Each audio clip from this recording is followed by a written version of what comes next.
इतनी भी आपके अंदर सामर्थ्य नहीं है कि आप जड़ में अपने आप को रोक सको। रोक सकते हो कि नहीं रोक सकते हो? अब आपको जड़ लेके भाग जाए, ठीक है, जैसे मान लीजिए कि एक छोटा सा बच्चा है, एक छोटा सा बच्चा आपको हरा दे तो आपको अच्छा लगेगा? नहीं ना, कि देखो इस छोटे से बच्चे ने मुझे पराजित कर दिया। आप हारना छोटे बच्चे से भी नहीं चाहोगे। क्यों? क्योंकि आपकी प्रकृति ऐसी नहीं है, आपकी प्रवृत्ति नहीं ऐसी है। उससे जीतने की कोशिश करोगे। ऐसे ही जीवात्मा है। जीवात्मा यदि व्यक्ति भोला बना हुआ है, यदि जानबूझ कर के ये करता है तो बात समझ में आती है, परंतु वह जानबूझ के ऐसा नहीं करता है तो कोई भी आत्मा जो है किसी जड़ पदार्थ के वश में नहीं होने वाली है। मेरी बातों पे ध्यान दीजिएगा, मैं कहाँ लेके जा रहा हूँ। चेतन जीवात्मा है, मन जड़ है और मन विषयों के साथ भगता है, विषयों की तरफ दौड़ लगाता है। तो जब आपको इतना पता है कि मन ही है जो विषयों की तरफ दौड़ लगा रहा है, मतलब दौड़ तो जड़ के तरफ चल रही है और मैं जो है इनके साथ लगा हुआ हूं, तो ये कहाँ का और किस तरह की बुद्धिमानी है? जब आप इतना बताने लग जाओगे अपने आप से कि ये बता, तू जड़ के तरफ और इंद्रियों के विषयों की तरफ जो दौड़ तू लगा रहा है, ये कितनी बुद्धिमानी है? ये तो खुद पागल है। जैसे गांव के छोटे बच्चे होते हैं ना, जैसे गांव में कोई पागल आ गया ना तो उसके पीछे खूब दौड़ लगाते हैं, देखा है आप लोगों ने? मोहल्ले में कोई पागल आ जाए, देखिएगा जितने भी मोहल्ले के लड़के उसके पीछे पीछे उसको पत्थर लेके डंडा लेके उसके पीछे पीछे दौड़ेंगे। ठीक है, होता है कि नहीं होता है? देखा है ना ऐसा? तो उसी प्रकार जो है जीवात्मा जो है, जैसे बच्चे दौड़ते हैं पागलों की तरह, वैसे ही जीवात्मा जो है इन इंद्रियों के विषय और मन के साथ बच्चों की तरह दौड़ लगाती है। क्यों? क्योंकि बच्चों की तरह वह भी बालकपन में है, उसे अज्ञान नहीं है। इसीलिए हमारा कर्तव्य बनता है कि जीवात्मा को ज्ञान दें कि भाई ये तेरा कार्य नहीं है इंद्रियों की तरफ जाना, विषयों की तरफ जाना। जब इतना आप समझा दोगे ना, जब इतना आप जीवात्मा को मैसेज कर दोगे, जब जीवात्मा को इतना आप संदेश भेज दोगे ना, तो आप जीवात्मा को यदि रोकना चाहोगे कि यहाँ पे रुक जा, यहाँ से फिर तुझे कहीं जाना नहीं है, ठीक है, आप जितने देर तक चाहो, मैं कह दूं कि एक जो सामने आपके घर में एक फोटो टंगा हुआ है, उस फोटो पे ध्यान को केंद्रित करो, तो उस फोटो के अलावा कोई और चित्र आपके सामने आएगा ही नहीं। फिर आप चाह करके भी नहीं भटकोगे। मन में ये विचार आएगा कि क्यों भटकें भाई, किसके लिए भटकें? जब हमसे जिस वस्तु के लिए भटकना हम चाह रहे हैं उससे जब कोई लेना ही देना नहीं है तो हम क्यों भटकें? ये विचार आने लगता है। जिस व्यक्ति के अंदर जीवात्मा को ज्ञान देने की शक्ति नहीं रहती है तो वह व्यक्ति इसी तरह से जीवन पर्यंत भटकता रहता है। ठीक है? और वही व्यक्ति जब आत्मा को समझा लेता है, चेतन तत्व को समझा लेता है, तो वही व्यक्ति अपने मन को एकाग्र कर पाता है और चित्त को एकाग्र कर पाता है। बस में करने के तरीके बता रहे हैं आपको।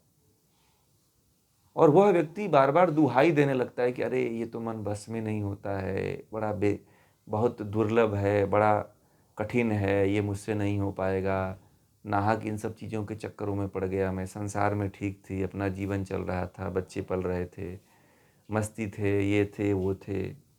तो नाहक इन चक्करों में जीवात्माएं जो है फंसी रहती हैं। ठीक है, ये बहुत बड़ी विडंबना या मूर्खता कह लीजिए। इस मूर्खता को दूर करने के लिए एक यही उपाय बचता है कि आप जीवात्मा को ज्ञान दो या जीवात्मा को चेतना, और यह हमेशा उससे बात किया करो। आप सभी लोगों में बहुत से ऐसे कम लोग हैं जो जीवात्मा को देखते हैं या जीवात्मा से बात करते हैं। ठीक है, बहुत बिरले लोग हैं। और जीवात्मा को बहुत से लोग तो ऐसे हैं जो कभी पहचान नहीं पाते, जान नहीं पाते। तो बात तो बड़ी दूर की बात है, समझा पाना तो बड़े बिरले लोगों के काम है। आप देख ही नहीं पाते हो कि कोई, हाँ, हमारे भीतर कोई जीवात्मा है। आप तो ये मान लेते हो कि शरीर है, अहंकार को पोष रहे हो, अहंकार को आप बढ़ाते चले जा रहे हो, अहंकार को से रहे हो आप, और अहंकार के वशीभूत होकर के पूरे जीवन में आप कार्य करते रहते हो। ऐसा ही होता है जी।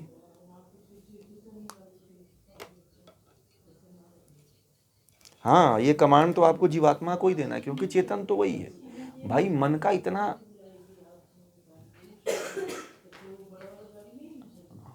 हाँ, जब मन भटकेगा ना, जब मन भटकेगा तो आपको, हाँ, जब मन भटकेगा तो वहाँ पे एक काम आपको करना है। क्या काम करना है? वहाँ पे आपको जीवात्मा को समझाना है कि अरे भाई, जो जिसके तरफ तू दौड़ लगा रहा है वो तेरा कार्य तो है नहीं, और तू ऐसे विषयों के पीछे दौड़ लगा रहा है जैसे छोटे बच्चे दौड़ते हैं। ठीक है, और तू उस तरफ जो दौड़ लगा रहा है, उस दौड़ से कुछ मिलने वाला भी नहीं है। आप जीवात्मा को जब, मान लीजिए छोटे बच्चे को जब आप समझा देते हो तो समझ जाता है कि नहीं समझ जाता है? तो क्या जीवात्मा इतना गिरी हुई तो नहीं है कि यदि आप जीवात्मा को समझाओगे तो ना समझेगी वो? कौन समझाता है? विवेक समझाता है। कौन समझाता है? विवेक। वही आत्मा ही के अंदर विवेक है, आत्मा ही आत्मा को समझाती है। ठीक है, परंतु क्या है कि वो घोर अंधकार जी।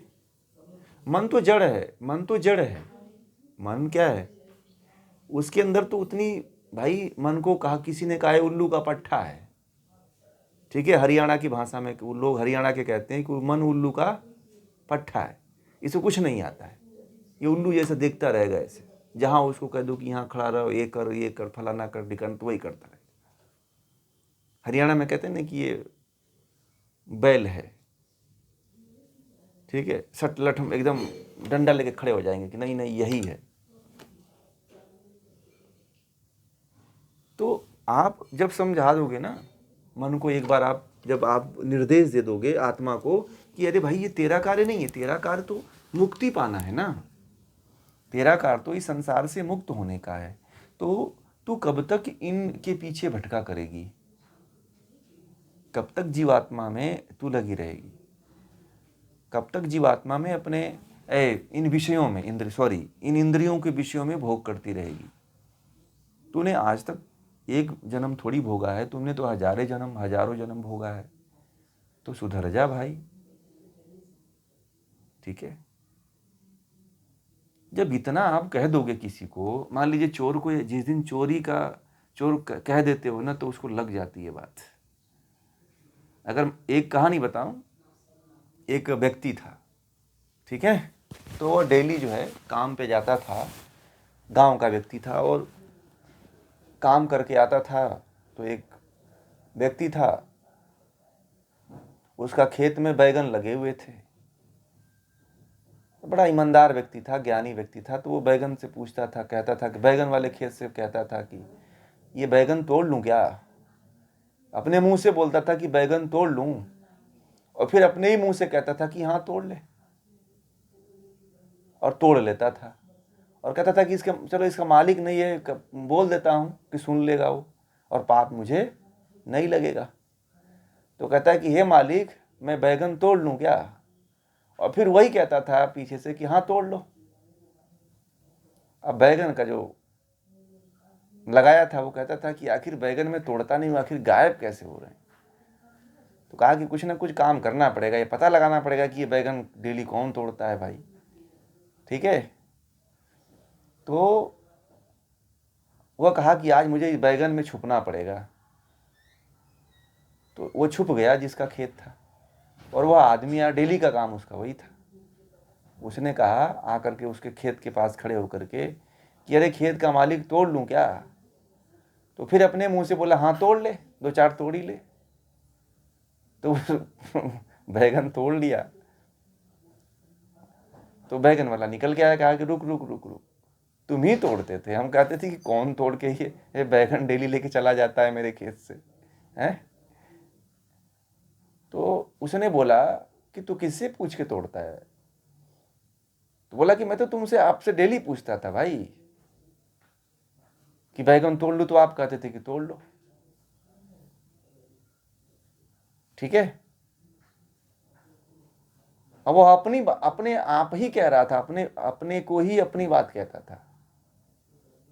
तो कहा कि चल अब तुझे मैं सैनिकों के पास, राजा के पास ले चलता हूं और वही न्याय करेगा इसका।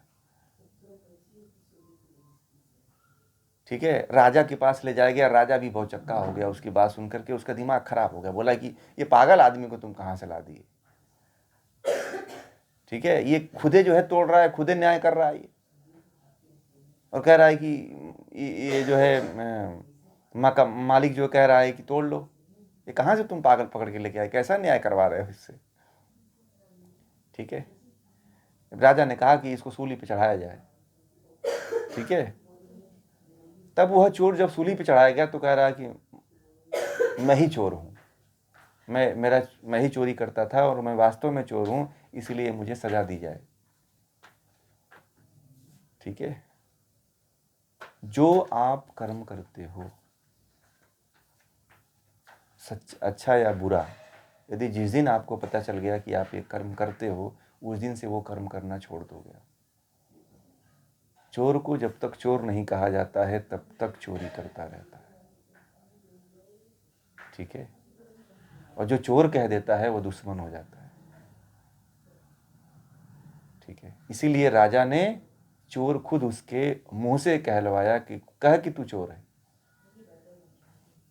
तो कहा कि मैं चोर हूं, तो उसे आभास हुआ, तो राजा ने छोड़ दिया। तो जाने लगा जब, तो बोला कि नहीं नहीं मैं चोर हूं, वास्तव में मुझे सजा दो, क्योंकि मैंने बिना पूछे बैगन तोड़ा है। जब व्यक्ति को इतना, जब अपने भीतर से आभास हो जाता है, मतलब कि आत्मा एक्सेप्ट कर लिया। ठीक है। जैसे इस कहानी का मैं आपको एक दृष्टांत दिया हूं, उसी तरह से आप अपनी आत्मा को समझा लीजिए कि आप विषयों की तरफ दौड़ते हो। आप अपने आप को जिस दिन कह दोगे ना, अपने आपके मुंह से निकल जाएगा कि मैं भोगी हूं, आप देखना आपका अहंकार आपके पैरों तले गिर के नष्ट हो जाएगा। और किसी के सामने कह दिया ना आपने, तो उसकी वो राख हो जाता है। परंतु हम लोग ऐसे व्यक्तित्व हैं, हम ऐसे चोर हैं कि अपनी चोरी को इतना छुपाते हैं, इतना छुपाते हैं कि हम जिसके साथ रहते हैं या अपने आप को भी, अपनी आत्मा को भी धोखा देते हैं। हमसे बड़ा कोई चोर नहीं है। मैं आपको बता दूं, ये सबकी वास्तविकता मैं बता रहा हूं। चाहे मेरी बातों को आप लोग गौर करेंगे तो बहुत गहरी बात है। आप जो हो उस दिन, एक दिन मन में कह देना कि यार तुम ये हो, कामी हो, तो कह देना एक दिन अपने आप से, अपने मन से एक दिन आप कह के देखना कि मैं कामी हूं। देखना कम आपके भीतर का जो काम है ना, वो इतना शर्मिंदा हो जाएगा, इतना लज्जित हो जाएगा कि वह आपके सामने ही गिर करके भस्म हो जाएगा। आप कहने की हिम्मत नहीं रखते। बस आप अपने आपके भीतर के जो बुराइयां हैं उसको अहंकार की पॉलिश के द्वारा छिपा के रखते हो। काला लाल पेंट लगा के रखते हो कि छिपा रहे। कब तक छिपाओगे? ये आप जितना उससे छिपा के रखोगे ना, जितना चमका के रखोगे, पेंटिंग देते रहोगे ना, उतना आपके भीतर वह, आपके भीतर की जो हो रहा है गंदगी, उसको कभी साफ नहीं होने देगा। जो बाहर से चमकता है वो भीतर उसके बहुत ज़्यादा गंदगी होती है। ठीक है। इसीलिए जो हो आप ना उसको स्वीकार कर लो। स्वीकार इसको कहते हैं, बातें ना, स्वीकारोक्ति एक बड़ा प्रचलित शब्द है, स्वीकारोक्ति।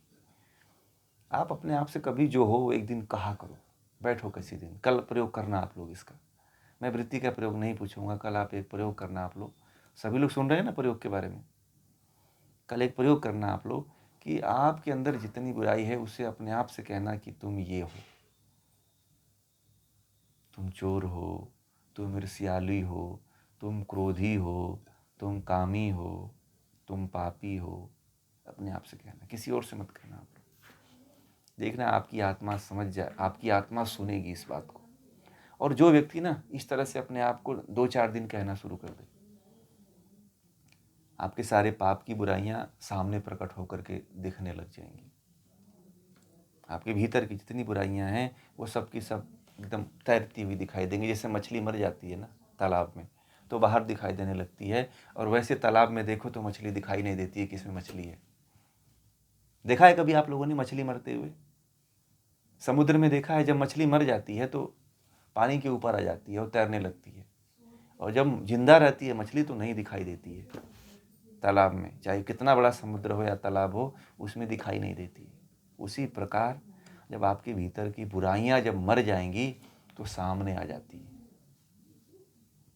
कि ये तुम हो। तुम नष्ट करना है तो किसी के द्वारा मत कहलवाओ। आप कोई कहता है तो फिर उससे आप दुश्मनी कर लेते हो। आप हो ऐसे, स्वीकार नहीं करते हो। अपने आत्मा को कभी कहे ही नहीं हो कि तुम फलाना हो, तुम चोर हो, तुम कामी हो, तुम क्रोधी हो, तुम लोभी हो। कह के देख लेना, आत्मा घृणा करने लग जाएगी आपके विषयों से। ये बहुत जबरदस्त प्रयोग, अनुभूत किया हुआ प्रयोग है ये। करके देखना आप लोग, इसलिए मैं करवा रहा हूं आपको। उसी दिन आपको इतना शर्मिंदा हो जाएंगे आप ना, आपके भीतर कुछ बचेगा ही नहीं। फिर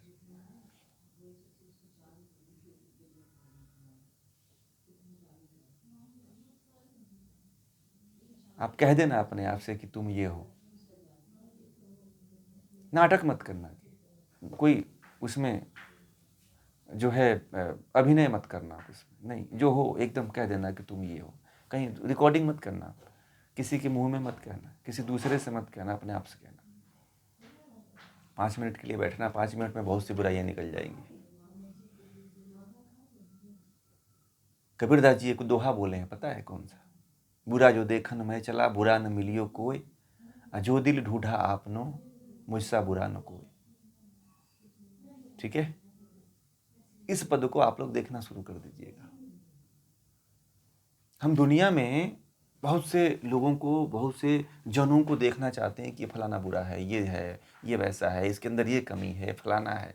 और जिस दिन हम अपने भीतर उतर करके देखने लगते हैं तो पता चलता है कि हमारे जैसा तो बुरा कोई है ही नहीं।